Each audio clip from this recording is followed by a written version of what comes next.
অন্নপূর্ণা পুজোতে গিয়ে আমরা অনেক মজা করলাম। তার সঙ্গে আজকে ছিল রামনবমী। তো হে গাইজ, আমি রাসু, তোমরা দেখছো রাসকমল। তোমরা সকলে কেমন আছো আমাকে কমেন্ট করে জানিও। আজকে 26শে মার্চ বৃহস্পতিবার, আজকে ছিল রামনবমী, সঙ্গে ছিল অন্নপূর্ণা পুজো।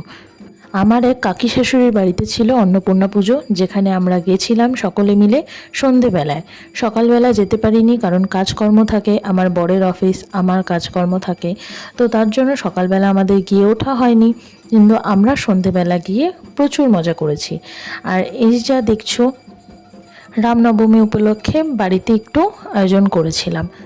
তারপর লাঞ্চ করে আমরা চলে যাই কাকিমার বাড়িতে। সন্ধে 7:30 পৌনে 8টা নাগাদ ওদের সন্ধি পুজো শুরু হয়। সন্ধি পুজো দেখে তারপরে আমরা ভোগ প্রসাদ নিয়ে বাড়ির উদ্দেশ্যে রওনা হই। চলো, তোমাদের সাথে দেখা হচ্ছে আবার নেক্সট কোনো ভিডিওতে। তার আগে তোমরা আমার চ্যানেলটাকে সাবস্ক্রাইব করে লাইক, শেয়ার, কমেন্ট করে পাশে থাকবে। চলো, টাটা, বাই।